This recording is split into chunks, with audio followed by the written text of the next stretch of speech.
Hi, this is Laura Fales, the Food Service Director for USD 320. Along with the Wamego Public Library, we are so excited to be bringing you another summer series of cooks and books.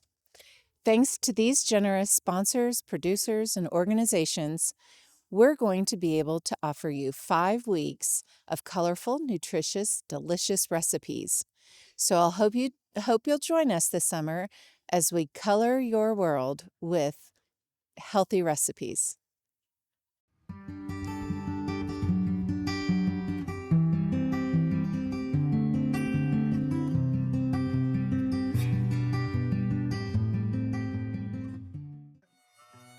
Hi, are you ready to color your world again this afternoon through delicious, nutritious snacks?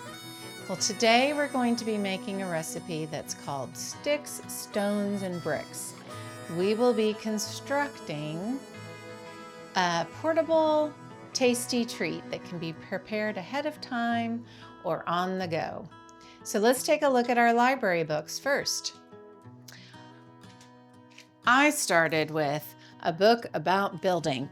This is an easy reader that's a nice story about family time and building something together. Now this family is using nails and boards. We're going to be using foods, but still we're going to build something today. Also, for those of you who are going to be excited about building snacks and recipes, the library has great kids books. One, Super Snacks in 15 minutes or less, that are easy recipes to construct. And also Feeding Little Lunches. And this is like charcuterie trays for young eaters. So lots of great ideas on how to build a nice little tray of ready to go, easy to eat snacks, just like we're gonna make today. And for the grown-ups, as we get fancier, I said that word a minute ago, charcuterie, which is just a fancy word for food on a plate or a platter, right? So the library has really great gathering boards and spreads. So grown-ups, if you want to learn how to build your own charcuterie boards, the library has those resources for you. Okay, so today we're going to be using just four ingredients, and any of these ingredients can be changed out for whatever you might have in your fridge. We're going to use cheese, and I've picked a mild cheddar cheese, so it's firm. We're going to be using green and purple grapes, a cucumber, and pretzels. You can change this up by using different fruits or different vegetables. You could use cherry tomatoes or bell peppers, again, whatever you might have in your refrigerator. So the first thing that we're going to do is prepare the things that need to be cut. And remember to use the right sized knife, and always ask for help if you need it in handling your knives. So I started with a full block of cheese, and the first thing that I did was cut those into about 1/2 inch slices like this. And then I like to lay them over on their sides, and from here I can cut them again into little, now I've got, not quite perfect, but smaller sized cubes of cheese. Now I do several at a time. You can do just one at a time, whatever you're most comfortable with. But it's good to have a longer knife. I use a chef's knife for this, or a big knife like this one. Okay, we've got all of our cheese in nice little cubes.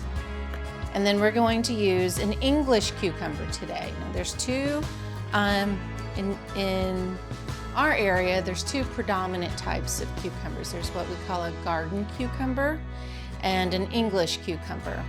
And the garden cucumber is what you're going to see at the farmer's market, and you see it in the grocery store. And it's got a little tougher skin, and we definitely would want to peel it, that you can eat the skin, but it's just tougher and not always nice mouth feel, we call it. And it doesn't always go down easily. It's a little too crunchy. But the English cucumbers have a thinner skin and do not need to be peeled. So we're going to, I have just chopped the ends and made sure that we washed it. And we're gonna, you have a couple different ways you can do this. You can do sort of some big chunks like this, pretty wide, and then cut them into half. Or you can do some thinner slices and keep them round. I think I'm gonna go somewhere right in the middle. Let's get a few of these done.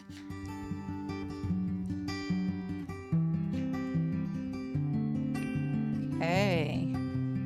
And again, see, you can stack them all up and do them all at the same time.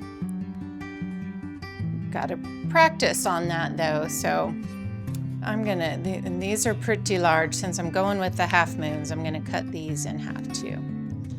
Okay, now our grapes, I have had sort of washing and soaking in my little handy strainer bowl. So these have been washed. You can also wash them under running water in your sink. I'm gonna drain as much as I can, then I'm gonna just set our bowl right here.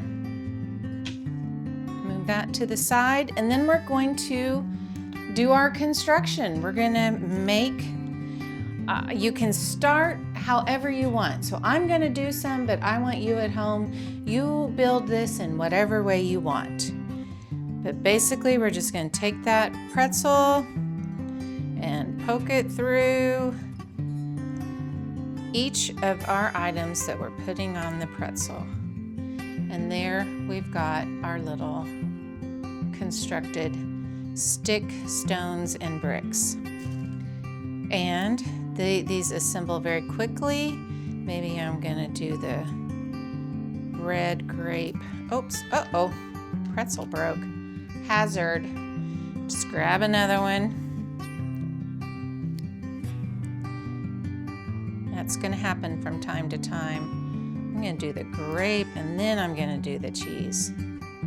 It doesn't matter what order you do them in. And you just keep going like this until you've got as many as you want to make, or you run out of pretzels, or you run out of one of your ingredients. So I want to encourage all of you to be creative.